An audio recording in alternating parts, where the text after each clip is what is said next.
Par ici, les mariés. Souriez, c'est pour la photo.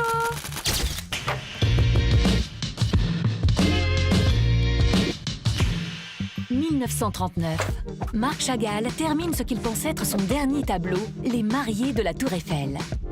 Alors que la Seconde Guerre mondiale est sur le point d'éclater, le peintre y raconte l'histoire de sa vie, ses racines juives, son parcours, sa peur d'une nouvelle guerre, mais surtout son amour toujours grandissant pour Bella Rosenfeld, son épouse, sa muse. C'est elle, là, au pied de la Tour Eiffel, enlacée par Chagall lui-même. Il chevauche un coq à taille humaine. Le gallinacé symbolise à la fois la cérémonie des caparottes, célébrée traditionnellement à l'approche de Yom Kippour, et la France, terre d'accueil depuis le début des années 20 pour ce couple juif d'origine russe. Un pays en paix, mais jusqu'à quand? À la manière des surréalistes, dans un transport poétique, mélange de rêve et de réalité, Chagall évoque à coups de détails absurdes, d'explosions de couleurs, et dans une symétrie d'idées, la vie et le temps qui passe. Il peint non pas ce qu'il voit, mais ce qu'il ressent. Et que d'informations dans cette toile qui se lie de la gauche vers la droite, du passé au futur. Sous un soleil incandescent, un jeune couple yiddish se marie sous une houpa.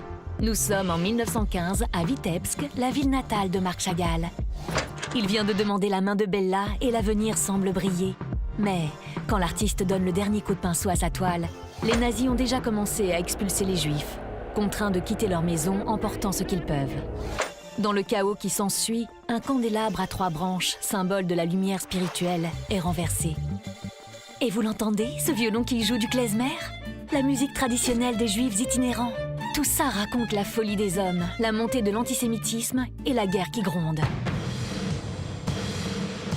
Chagall en sentinelle tire le signal d'alarme. À droite, l'artiste peint un arbre touffu, tout à la fois prometteur et inquiétant. Quel avenir pour lui et Bella, pour le monde?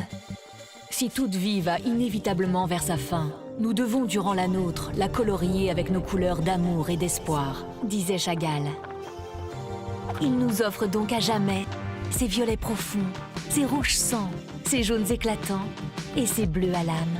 Mais ça, c'est une autre histoire.